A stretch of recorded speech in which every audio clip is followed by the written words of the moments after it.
नमस्कार प्रेक्षको, मी डॉक्टर वीणा राऊत, साईनाथ कला व विज्ञान कनिष्ठ महाविद्यालय प्रगतीनगर नागपूर। रसिक हो, कोरोना काळ आणि लॉकडाऊन जवळपास हा 8 ते 9 महिन्याचा कालावधी। या कालावधीत समस्त भारतीयांना नव्हे तर जगातील नागरिकांना बऱ्याचशा समस्यांना सामोरे जावे लागले।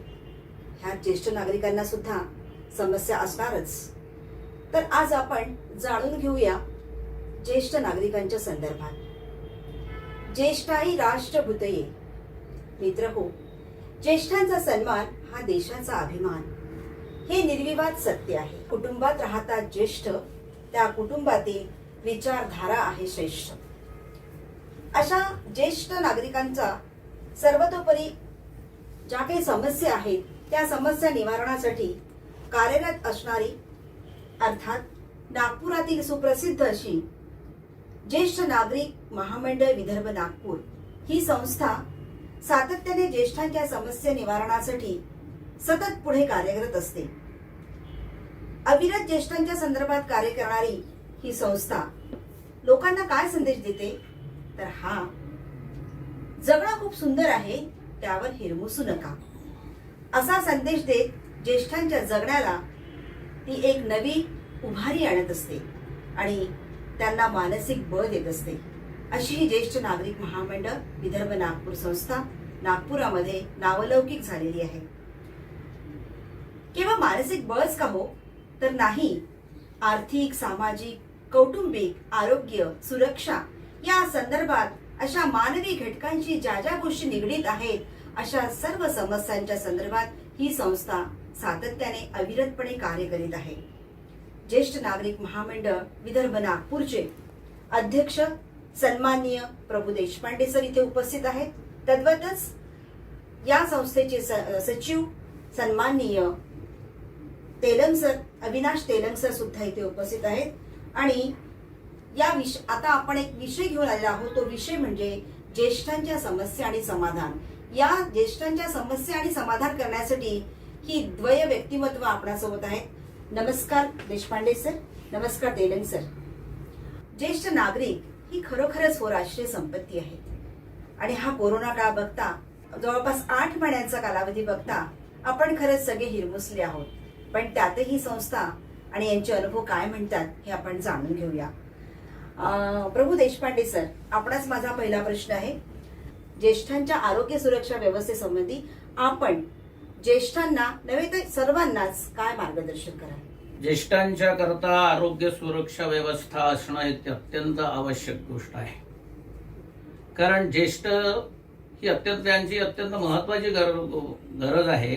वय वाढतं आहे आणि अशा काळामध्ये त्यांना आरोग्य हे कसं व्यवस्थित ठेवावं या दृष्टीने त्यांना नेहमी प्रयत्नशील असणं आवश्यक आहे। साधारणतः ज्येष्ठ या वयामध्ये ज्येष्ठांना निरनिराळ्या अडचणी असतात। त्यांचं जे तसं वार्षिक उत्पन्न असतं हे त्या काळामध्ये कमी झालेलं असतं। साधारणतः त्यांना आपल्या कुटुंबियांवरती, आपल्या मुलांवरती अवलंबून राहावं लागतं आणि म्हणून अशी परिस्थिती त्यांच्यावर कोणावर अवलंबून राहण्याची परिस्थिती येऊ नये म्हणून त्याच्याकरता आम्ही असं म्हणतो की त्यांच्याकरता आरोग्य सुरक्षा व्यवस्था असणं हे अत्यंत गरजेचं आहे। त्याकरता आरोग्य विमा काढणं ही अत्यंत महत्वाची गोष्ट आहे आणि हा आरोग्य विमा व्यवस्था याचं नूतनीकरण त्यांनी दरवर्षी केलं पाहिजे।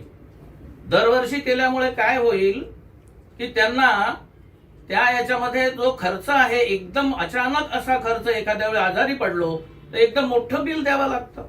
मग त्यावेळी तशी परिस्थिती उत्पन्न होऊ नये म्हणून आरोग्य विमा जर त्यांचा काढलेला असला त्यांनी, तर त्यांना आणि त्याचं दरवर्षी नूतनीकरण जर केलं तर मग त्यांचा जो आर्थिक भार, जो मोठा एकदम त्यांना अडचण अचानक येतो, ती गोष्ट त्यांना होणार नाही। दुसरी आमची अशा प्रकारे आम्ही योजना करतो की केंद्र सरकारने आपलं ज्येष्ठ नागरिक धोरण 1991 ला जाहीर केलं। त्या आर्थिक धोरणामध्ये अशा पद्धतीने म्हटलंय की ज्येष्ठांच्या करता आरोग्य विमा असणं हे अत्यंत आवश्यक गोष्ट आहे आणि म्हणून त्यांनी त्याकरता हा ज्येष्ठांना परवडेल अशा पद्धतीने त्याचं एकूण विम्याची रक्कम जी असावी असं म्हटलेलं आहे.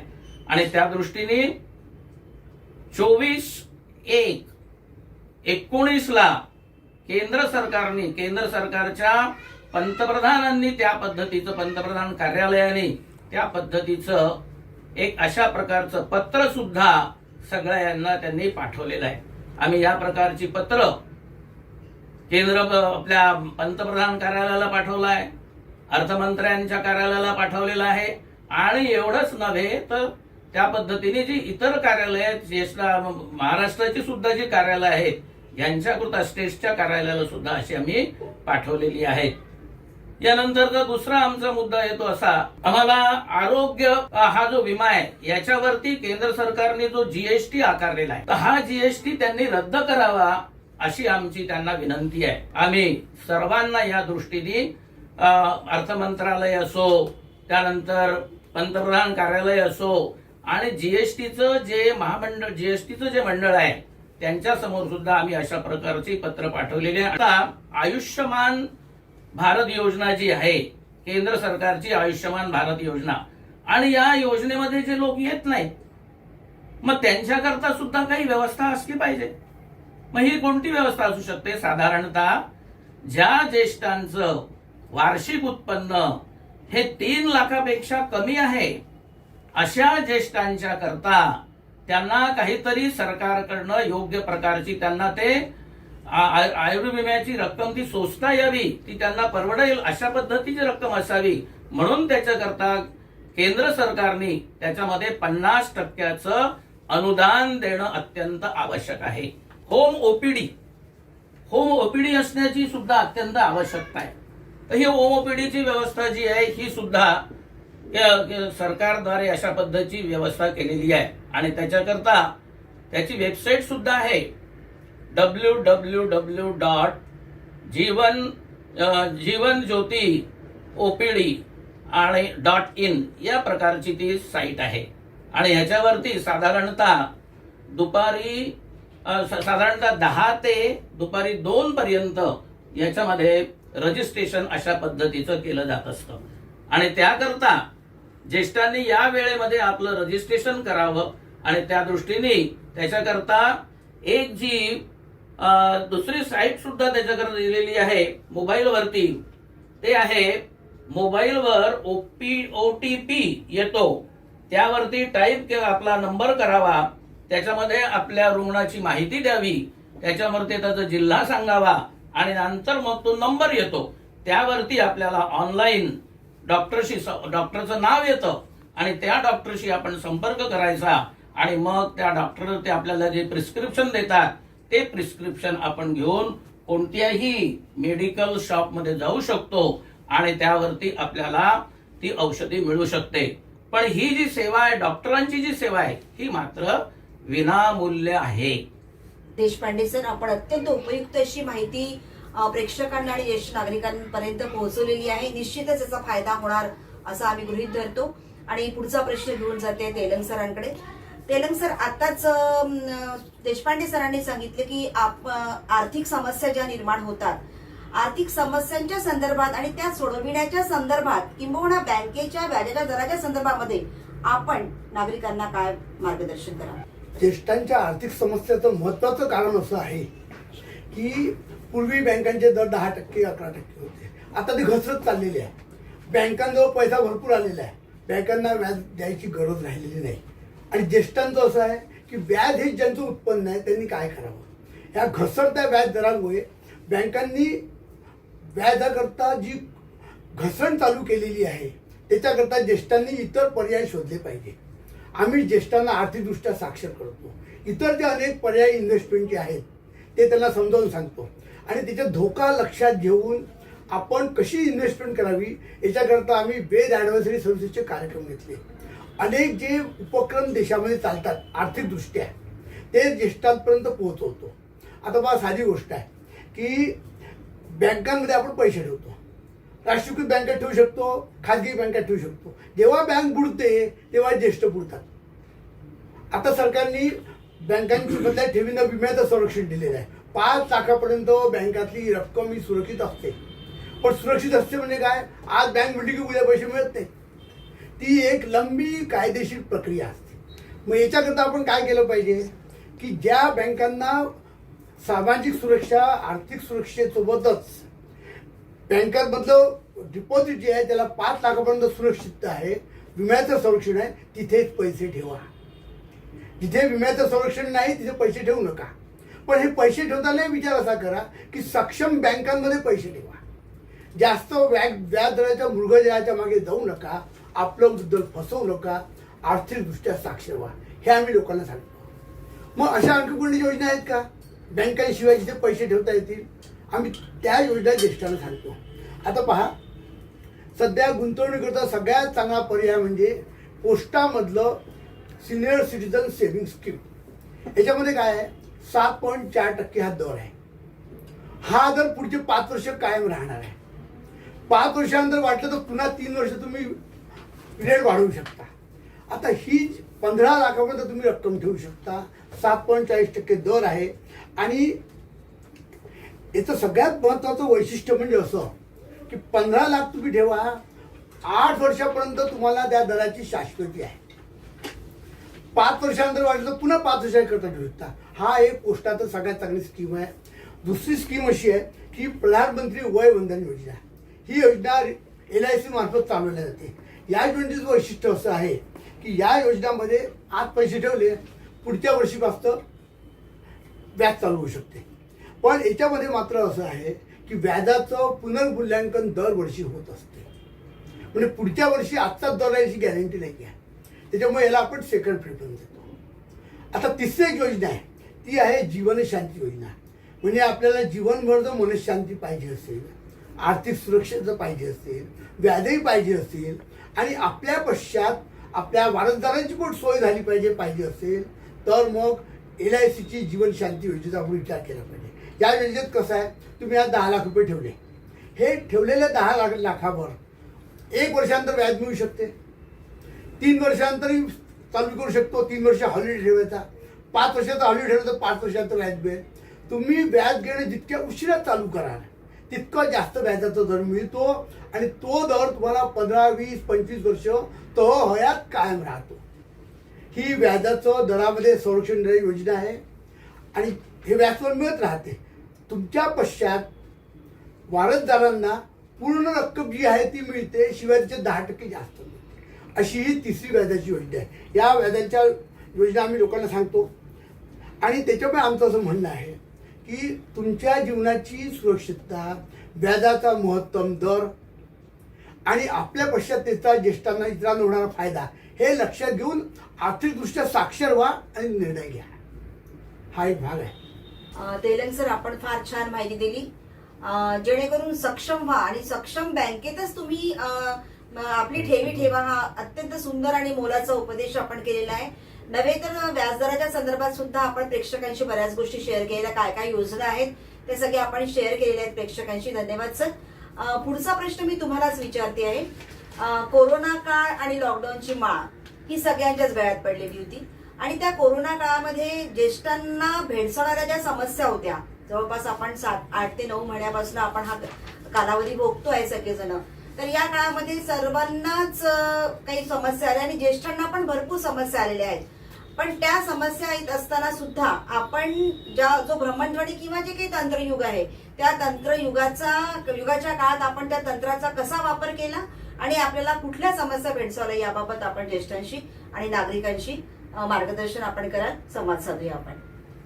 खरं म्हणजे गेल्या 3-4 वर्षापासून आम्ही ज्येष्ठांना तंत्रस्नेही कसं करायचं, मोबाईल वगैरे बद्दल युजर फ्रेंडली कसा करायचा हा आमचा प्रयत्न होता. आम्ही शिबिर घेतले. काही बँकांच्या ट्रेनिंग सेंटर कॉलेजमध्ये आम्ही शिबिर घेतले आणि ज्येष्ठांना सांगितलं की जास्तीत जास्त महत्त्व उपयोग हे जे डिजिटल मीडिया आहे, म्हणजे व्हॉट्सअप, फेसबुक, वेबसाईट या सगळ्याचा वापर तुम्ही करा.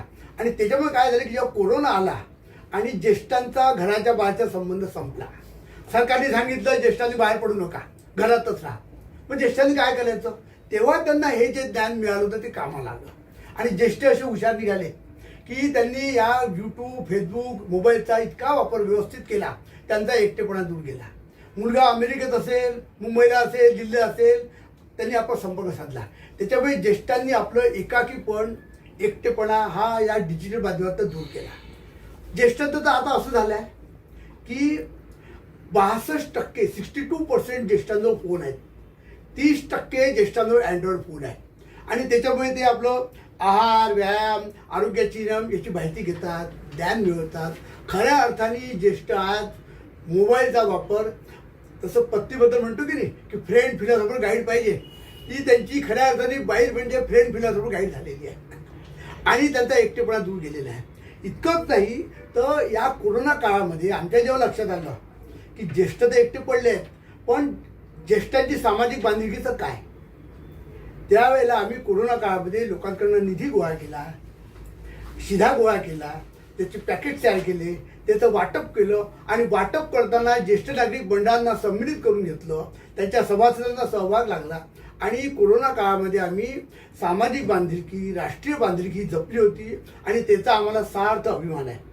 दुसरी महत्त्वाची गोष्ट अशी की डिजिटल मीडियामध्ये नुसतं पहा आणि करमणूक करा एवढं नाही आहे. तुम्हाला पाहिजे ते प्रमाणपत्र घरी बसून मिळतात, वाहन परवाना घरी बसून मिळतो, तुम्हाला मॅरेज सर्टिफिकेट घरी बसून मिळते, जन्ममृत्यूचे दाखले मिळतात, सगळ्या प्रकारचे सर्टिफिकेट मिळतात, कास्ट सर्टिफिकेट मिळते. ह्या सगळ्या गोष्टी करता आम्ही मध्ये मध्ये ज्येष्ठांचे शिबिरं घेतले, काही प्रमाणात ज्येष्ठांना बोलावलं, त्यांचे सगळे लायसन्सेस काढून दिले आणि त्याच्यामुळे आज ज्येष्ठ परवानायुक्त आपल्या घरामध्ये डिजिटल मीडियाचा फायदा घेत आहेत. आम्ही तर असं म्हणतो की जर डिजिटल मीडियाने ज्येष्ठ आपले तत्परतेने झाले नसते तर त्यांना जीवन जगणं अशक्य झालं असतं. हे विनासायास जे कोरोनामध्ये डिजिटल मीडियाचा फायदा झाला तो अत्यंत महत्त्वाची गोष्ट आहे आणि त्यांना हा फायदा आयुष्यभर मिळत राहणार आहे. त्यामुळे कोरोना याचा पराभव केला असेल तर डिजिटल मीडियाने केला आणि ज्येष्ठांकरता ते एक आयुध म्हणून कामाला आलं एवढंच सांगू शकतो. तेलंग सर, आपण काळाला अनुसरून तंत्रज्ञानाचा फार अतिशय उत्तम असा वापर केलेला आहे. केवळ तरुणच नाही तर ज्येष्ठही कुठे मागे नाहीत. अर्थात डिजिटल शिबिरे आपण राबवली ही अत्यंत महत्वाची आणि जमेची बाजू आहे आणि तंत्रज्ञानाने आपला एकटेपणा घालवला ही सुद्धा अत्यंत हृदयाला आल्हाद देणारी बाब आहे. कारण बऱ्याच लोकांची मुलं अवतीभोवती नसता, ती कुठे परदेशात होती, कुठे बाहेरगावी होती. अशा काळामध्ये आम्हाला तंत्रज्ञानाने जे सहकार्य केलं त्यासाठी ज्येष्ठांना हा काळ तंत्रज्ञानाच्या अनुषंगाने सुद्धा फार मोठा दिलासा देऊन गेला असं म्हणायला हरकत नाही. म्हणतात ना, अज्ञानावर करुणी मात, ज्ञानाचा तो धरुणी हात. अज्ञानावर करुणी मात, ज्ञानाचा तो धरुणी हात. विज्ञान निघाले पुढेच गात, महिमा काळाचा. विज्ञान निघाले पुढेच गात, महिमा काळाचा. असा हा कोरोना काळाच्या महिम्यामध्ये हा तंत्रज्ञानाचा महिमा सुद्धा ज्येष्ठ नागरिकांनी अनुभवलेला आहे आणि असं सातत्याने हे महामंडळ कार्य करते आहे. तर या अनुषंगानेच आतापर्यंत महामंडळाने, ज्येष्ठ नागरिक महामंडळाने कोणते कोणते कार्य केले हा प्रश्न घेऊन जाते आहे मी देशपांडे सरांकडे. देशपांडे सर, या संदर्भात आपण मार्गदर्शन करावं. ज्येष्ठ नागरिक महामंडळाने ज्येष्ठांच्या करता अनेक प्रकारची अशी कार्य केलेली आहेत. साधारणतः याच्यामध्ये आपल्याला या काळाचा सध्या ज्या ज्येष्ठांच्या घरी ते एकटेच असतात, ज्यांची मुलं विदेशात आहेत किंवा कोणी इथे आपल्या देशातच राहून परंतु परगावी असतात, मोठमोठ्या याच्यामध्ये असतात. आजकाल बरेचशा ज्येष्ठांचे अनेक ज्येष्ठ असे आहेत आपल्याला असं आढळतं. तुम्ही निरनिराळ्या वस्त्यांमध्ये गेले तर ते एकटेच दिसतं आपल्याला कुटुंब, दोघच नवरा बायको ते घरी दिसतात. मग अशा परिस्थितीत अनेक त्यांचं वयही वाढलेलं असतं.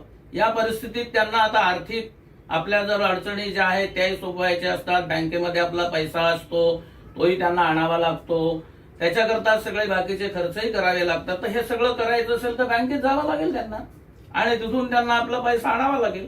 पण गव्हर्नमेंटने आता एक अशी योजना केलेली आहे याच्याकरता, घरपोच बँकिंग. आणि हे घरपोच बँकिंगची व्यवस्था अशी आता अस्तित्वात आल्यामुळे याच्या पद्धतीने आम्ही आमच्या या ज्येष्ठांना घरपोच बँकिंग संबंधी मार्गदर्शन करत असतो.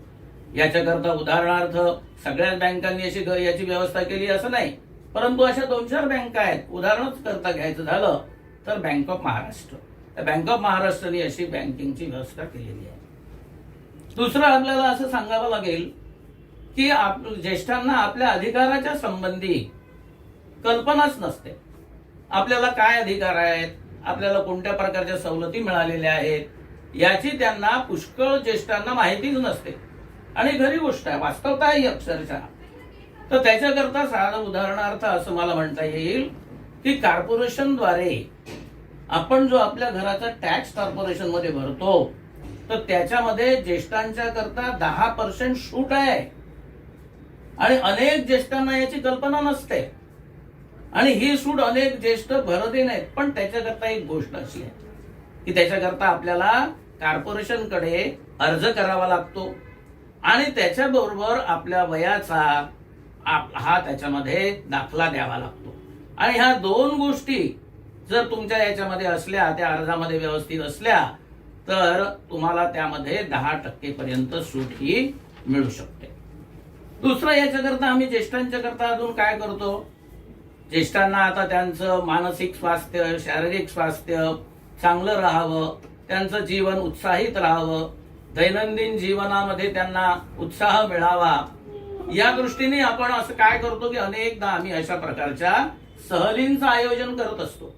मग याच्याकरता सहलींच्या करता त्यांना एक 28 सीटर बस अशी ही ज्येष्ठ नागरिक प्रतिष्ठान म्हणून जे आपल्या इथं चालतं, ज्याच्याकरता ज्या ज्येष्ठ नागरिक प्रतिष्ठानाला आपले केंद्रीय मंत्री नितीनजी गडकरी यांनी त्याच्यामध्ये त्यांनी 10 लाख रुपयाचं हे दिलेली आहे, मदत केलेली आहे. आणि त्याचबरोबर त्याचं जे काम आहे हे आपले ज्येष्ठ आपले खासदार दत्ताभाऊ मेघे हे त्याच्याकडे पूर्ण लक्ष देतात आणि त्यांनी ते प्रतिष्ठान स्थापित केलेलं आहे. तर त्यांच्याद्वारे अगदी ज्येष्ठांना सहलीला जर जायचं असेल तर ही बस त्यांना योग्य प्रकारे तशी मिळते. नॉमिनल शुल्क त्याचं द्यावं लागतं, पूर्ण असं फार शुल्क द्यायचंही कारण नाही, पण नॉमिनल द्यावं लागतं, काहीतरी 50 रुपये त्याचं फक्त शुल्क आहे. तर एवढ्या याच्यामध्ये, इतक्या कमी याच्यामध्ये तुम्हाला सहलीची व्यवस्था होऊ शकते. दुसरा असा विषय आहे आमचा की आता आपल्या इथे माधव नेत्रपेढी आहे, माधव नेत्रालय आहे. या माधव नेत्रालयाने एक चांगली योजना ज्येष्ठांच्या करता मध्ये आयोजित केली होती. तर त्याच्याकरता आम्ही ज्येष्ठांना त्याचं मार्गदर्शन करतो. काय योजना आहे, आता ज्येष्ठ म्हटल्यानंतर त्यांना डोळ्याचा त्रास होणारच आहे.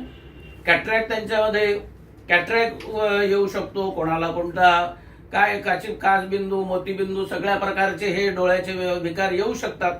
तर या ज्येष्ठांचे आम्ही मोतीबिंदूचे असे यांच्याशी संपर्क साधून, माधव नेत्रालयाशी संपर्क साधून आम्ही असे अनेक ऑपरेशन्स निशुल्क त्यांच्याद्वारे करून घेतलेले आहेत. ही अशी एक महत्वपूर्ण अशा प्रकारचं योगदान आमच्या मंडळाने ज्येष्ठांच्या करता दिलेलं आहे. त्यानंतर याच्याकरता आम्ही असा विचार करतो की याच्याकरता ज्येष्ठांच्या करता त्यांना मार्गदर्शन करण्याकरता, त्यांना आपल्या जीवनातल्या काही गोष्टी आहेत त्याच्या बाबतीत मार्गदर्शन करण्याकरता आता अनेक गोष्टी आहेत अशा की ज्याला तुम्हाला तुमच्याजवळ आधार कार्ड नसतं, कोणाचं आधार कार्ड हरवलेलं असतं, कोणाच्या जवळ आपल्याला बसनी जायचं असतं तर त्याच्याकरता जे कार्ड आवश्यक असतं ते नसतं, पॅन कार्ड, आधार कार्ड, बसच्या करता जे कार्ड आहे ते कार्ड, अशा प्रकारची अनेक ही जी काही कार्ड्स आपल्याला तयार करावी लागतात, हे कार्ड सुद्धा तयार करून देण्याचं आणि त्यांना योग्य प्रकारे त्या पद्धतीने आम्ही असं मार्गदर्शन करतो. तर याच्याकरता आम्ही अशा प्रकारची शिबिरं घेतो. या शिबिरांमध्ये या प्रकारचं आम्ही त्यांना मार्गदर्शन करत असतो. यानंतर याच्याकरता आम्हाला असं वाटतं की आता कुटुंब प्रबोधन सुद्धा ज्येष्ठांच्या करता करणं अत्यंत आवश्यक आहे. ज्येष्ठ घरामध्ये म्हटल्यानंतर साधारणतः वरचा म्हटलं ज्येष्ठ की साधारणतः लहान मुलं, इतर तरुण मुलं साधारणतः किंवा त्यांची मुलं बाळ थोडंसं दुर्लक्ष करतात. तर असं दुर्लक्ष करण्याची ही भूमिका राहू नये. कुटुंबामध्ये एक सौहार्दपूर्ण वातावरण असावं, एकमेकांमध्ये सुसंवाद असावा, एकमेकांमध्ये संवेदनशीलता असावी, एकमेकांनी काळजी घ्यावी. हे असं आता नवीन जीवन पद्धती आहे. बरेच लोकांचं कुटुंब मोठं असतं तर सगळ्यांना एकत्र तर राहता येत नाही. मग काही लोक इथून दुसरीकडे फ्लॅट घेतात, तिकडे राहतात. परंतु हे असं जरी असलं तरी कुटुंबामधला सौहार्द, एकोपा आणि ती एकमेकाच्या संबंधीला एकमेकांना जाणून घेणं, एकमेकाची काळजी घेणं, याच्याकरता साधारण हे वातावरण राहण्याच्या करता आम्हाला असं वाटतं की आम्ही असं मार्गदर्शन करतो की त्या कुटुंबातल्या लोकांनी साधारणतः आठवड्यातून एक दिवस तरी त्यांनी एकत्र आलं पाहिजे. छान. त्यांनी एकत्र बसून जेवण खावणं केली पाहिजेत. एकत्र येऊन आपल्या सुखदुःखाच्या गोष्टी माहिती करून घेतल्या पाहिजे. शिवाय आपल्याला समाजात जे काही जायचं आहे, सामाजिक गोष्टी काय आहेत, या गोष्टीचाही आपण याचा विचार करायला पाहिजे. तर या दृष्टीने अशा कुटुंब प्रबोधनाच्या दृष्टीने सुद्धा आम्ही त्यांना मार्गदर्शन करत असतो. नंतर आता विषय असा येतो की समाजामध्ये आम्ही नुसतं मागण्याचं काम नाही करत मॅडम. ज्येष्ठांनी फक्त मागतच राहावं, सरकारने देतच राहावं, ही नाही आमची भूमिका. बरोबर. तर आता ज्येष्ठ एवढे झालेले आहेत, तुम्ही रिटायर झालेला आहात, नोकरीमध्ये होता, तुम्हाला पेन्शनही मिळते, काही मिळते, हे जरी असलं तरी याच्याबरोबर तुमची काहीतरी तुमच्यामध्ये संवेदनशीलता असली पाहिजे. ही कौटुंबिक, सामाजिक आणि राष्ट्रीय बांधिलकी तुमच्यामध्ये असणं, ही भावना असणं अत्यंत आवश्यक आहे. आणि त्या दृष्टीने आम्ही ज्येष्ठांना या दृष्टीने सुद्धा आम्ही मार्गदर्शन करत असतो. म्हणून याच्याकरता आमची ज्येष्ठ नागरिकाची, आमच्या महामंडळाची आम्ही एक संकल्पना ठेवलेली आहे. राष्ट्र के हित में समाज, समाज के हित में ज्येष्ठ और ज्येष्ठ के हित में परिवार. या तिघांमध्येही जर सुसंवाद असला, या तिघांमध्येही जर कोऑर्डिनेशन असलं तर निश्चितपणे ज्येष्ठांना सुद्धा आपलं जीवन व्यवस्थित करतात. राष्ट्र के हित में समाज म्हटल्यानंतर काय, समाज जागृत जर असला, समाज जर संघटित असला, समाजामध्ये जर राष्ट्रीय भावना रुजलेली असली चांगली, तर त्याच्यामुळे तो समाज जर संघटित असेल, मजबूत असेल, तर त्याच्यामुळे नॅचरली राष्ट्र मजबूत होणार आहे. आता हा समाज शेवटी येतो कोणाचा? याच्यामध्ये कोण राहतं? याच्यामध्ये राहतात आपणच राहतो. तर ज्येष्ठांमध्ये त्यांचा जो इतका वर्षाचा अनुभव आहे, त्यांनी जे काही अनुभवातून शिकलेले आहेत, या अनुभवाचा फायदा पुढच्या पिढीला सुद्धा मिळावा, ही याच्या मागची आमची भूमिका आहे.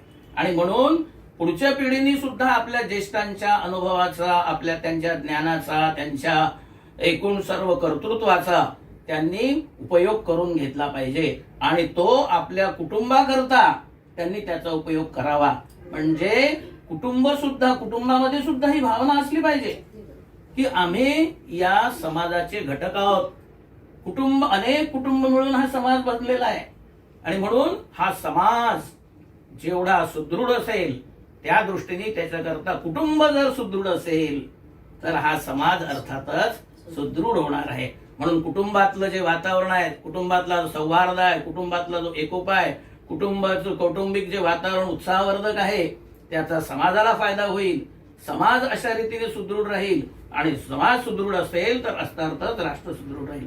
म्हणून कुटुंब मजबूत असणं, कुटुंबामध्ये सौहार्दता असणं, त्याच्यात एकोपा असणं, त्याच्यात संघटन असणं आणि अशा अनेक कुटुंबांचा मिळून हा समाज असतो. हा समाज जो आहे हा तसा सुदृढ राहील आणि त्याचबरोबर संघटित राहील. आणि मग राष्ट्र सुद्धा, असं आपला देश सुद्धा हा संघटित राहील. मग अशा विदेशी शक्तींचा आपल्याकडे कानाडोळा करून पाहण्याची त्यांना कोणालाही अशा प्रकारची इच्छा होणार नाही, कोणी असं करू शकणार नाही. त्याचं प्रत्यंतर आपण असं पाहतो आहे. आज आपल्या देशामध्ये राष्ट्रीय भावना निर्माण झालेली असल्यामुळे आणि त्या प्रकारचं संघटन, सामाजिक संघटनही चांगलं असल्यामुळे आज आपण पाहतो सीमावर्ती देशांनी आपल्या इथे जे काही करण्याचा प्रयत्न केला विदेशांनी, तो प्रयत्न आपण सक्षमपणे हाणून पाडलेला आहे, हे आपल्या निदर्शनात येतं. देशपांडे सर, आपण खूप सुंदर माहिती दिलेली आहे. आणि मी आधीच म्हटले की आपण ज्येष्ठांसाठी भरपूर आपली संस्था कार्य करते आहे. आणि विशेष म्हणजे आपण सहलीसारखी सहेली तुम्ही ज्येष्ठांना उपलब्ध करून देता. आणि तो आल्हाद ज्येष्ठांना जो प्राप्त होतो तो अत्यंत वेगळा आणि निराळा असतो.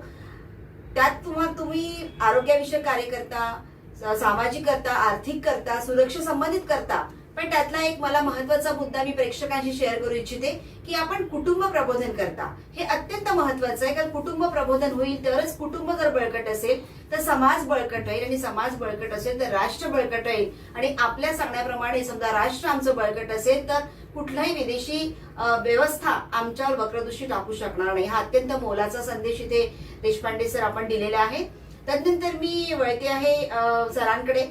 जसं तेलंग सरांना मी विचारणार आहे, जसं आता पूर्वी सांगितलं की कोरोना काळात सुद्धा केवळ तरुण वर्गच नव्हे, तंत्रज्ञानातच नव्हे तर तरुण वर्गांच्या सोबतीला म्हणजे ज्येष्ठ नागरिकांनी सुद्धा सामाजिक बांधिलकी जपलेली आहे. म्हणजे कोरोना काळात सुद्धा त्यांनी मदतीचा हात लोकांपर्यंत पोहोचवलेला आहे की जेणेकरून वारंवार सांगितलं जायचं की कोरोना काळामध्ये ज्येष्ठांनी स्वतःला जपून ठेवावं किंवा आपलं आरोग्य जपावं. पण ही सगळी भावना लक्षात घेऊन सुद्धा आपण कोरोना काळात देखील लोकांसाठी आपण भरपूर मदत केलेली आहे. ही सुद्धा एक जमेची बाजू आहे.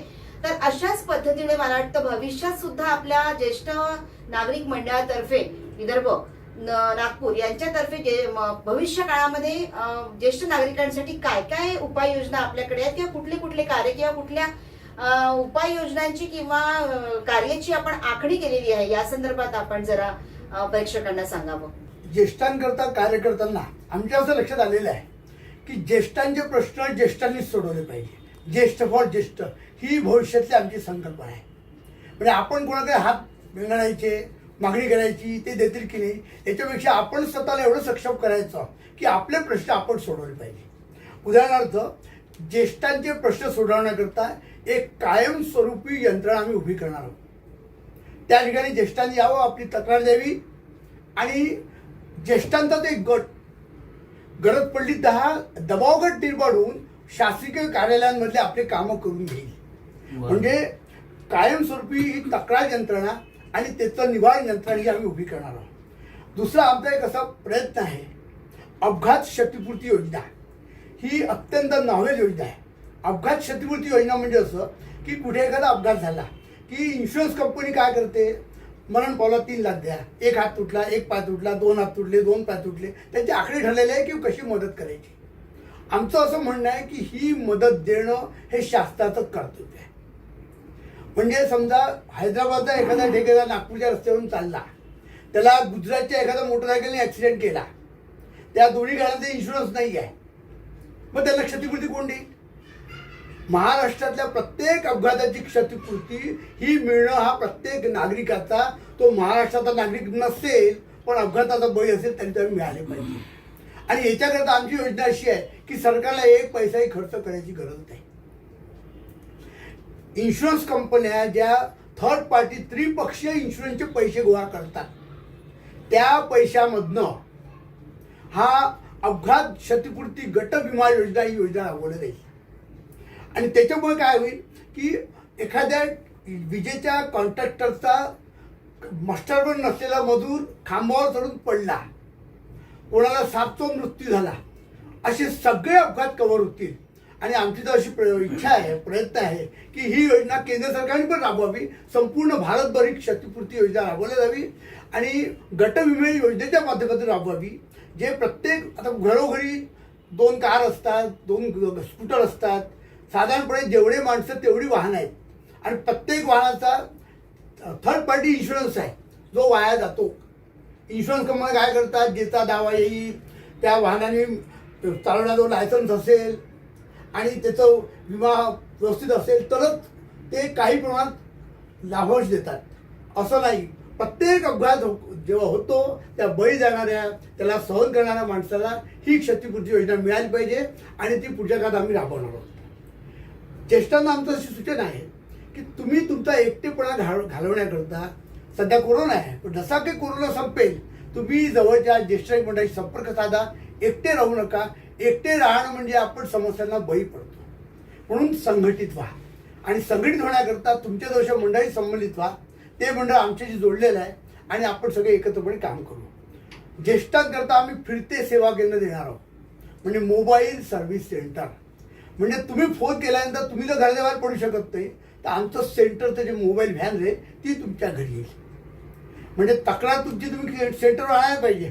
एकदा ती आली की आमचं सर्व्हिस सेंटर तुमच्यापर्यंत येईल. हा एक नॉव्हेल कन्सेप्ट आहे. हा भारतामध्ये कुठेही राबवला गेला नाही आहे. हा आपण पहिले विदर्भात राबवणार आहोत. ज्येष्ठांचे कायदेशीर प्रश्न सोडवणे हा मोठा महत्त्वाचा प्रश्न आहे. कायदेशीर प्रश्नाच्या दोन बाजू आहेत. पहिली बाजूने ज्याला ज्येष्ठ बळी पडलेले आहेत त्या केसमध्ये आम्ही आता लिगल क्लिनिक म्हणजे लिगल सेल चालू करणार आहोत. त्याच्याकरता आम्हाला सरकारच्या ज्या योजना आहेत त्यातनं मदत मिळणार आहे. अधिवक्ता परिषदेने आम्हाला जाहीर केलेलं आहे की ते त्यांचे 2 वकील आम्हाला महिन्यात 2 वेळा देतील. असं आपलं लिगल क्लिनिक राहील म्हणजे कायदेशीर दवाखाना. त्याचा ज्येष्ठांनी लाभ घ्यावा. आता एक महत्त्वाचा प्रश्न असा आहे की सायबर क्राईम. आत्ता आमच्या मंडळाच्या एका सभासदाला त्यांनी यूट्यूबवर पाहताना काही फोटोचं शेअरिंग केलं. समोरच्या व्यक्तीने फोटो पाठवले. ती बाई होती, यांनी आपले फोटो पाठवले. त्यांनी त्याचं मिक्सिंग केलं, त्याचे व्हिडिओ बनवले आणि तो व्हिडिओच्या आधारावरती याला ब्लॅकमेलिंग केलं. ब्लॅकमेलिंग या प्रमाणात केलं की पैसे मागितले, पैसे पाठवले. मग त्या व्यक्ती सांग मी आता समाधानी आहे, माझं काम झालं, पण पोलिसांनी कंप्लेंट केलेली आहे, तुम्ही पोलीस स्टेशनशी हँडल करा. मग त्या पोलीस स्टेशन आलोक मिश्रा नावाच्या UPच्या हवालदाराचा फोन आला. तो हवालदारी खोटा होता. तो हवालदारांनी ती व्यक्तीनंतर सॅटेलाइट होतं. ही कॉन्स्पिरसी होती आणि त्या माणसांनी आपली बदनामी वाचावी म्हणून 27,000 एकत्र खर्च केले. जेव्हा तो आमच्याकडे आला आम्ही ते पाहिलं. आम्ही सगळ्या व्हॉट्सअपचा प्रिंटआउट काढला आणि सरळ सायबर क्राईम चालवणारी जी असिस्टंट कमिशनर आहेत त्यांच्याकडे सायबर सेलकडे तक्रार केली आणि तुम्हाला सांगतो 5 मिनिटात प्रश्न सुटला. तर याच्याकरता काय हिमतीने समोर या. अन्याय सहन करणं म्हणजे अन्यायाला बळी पडणं आहे. आता साधी गोष्ट तुम्हाला सांगतो. आपण जेव्हा आपलं सिम कार्ड विकत घेतो तेव्हा आपण आधार कार्ड देतो. त्याला म्हणतात KYC. या आधार कार्डाचा कसा दुरुपयोग होतो. जितके आतंकवादी घटना काम करणारे लोक आहेत ते हे जे सिम कार्ड विकणारे दुकान असतात त्यांच्याकडे जातात आणि त्या आधार कार्डाच्या भरोश्यावरती सगळे व्यवहार करतात. आणि काही ठिकाणी आतंकवाद्याला आपले कार्यकर्ते लोक बळी पडलेले आहेत. कशामुळे? तर आधार कार्ड दिल्यामुळे. हा दुरुपयोग टाळायचा असेल तर आपण काय केलं पाहिजे. जिथे कुठे आधार कार्ड देतो आपण सेल्फ अटेस्टेशन करतो तिथे त्या दिवशीची तारीख लिहायला पाहिजे. कुठल्या कारणाकरता आपण आधार कार्ड देतो आहे कॉपी हे लिहा आणि तिथे पलीकडे लिहा. या पर्पजशिवाय याचा दुरुपयोग व्हायला नको. म्हणजे पहा थोडक्यामध्ये सांगतो तुम्हाला मी की त्या आधार कार्ड जे देतो आपण सही करतो त्या ठिकाणी 4 गोष्टी लिहायला पाहिजे.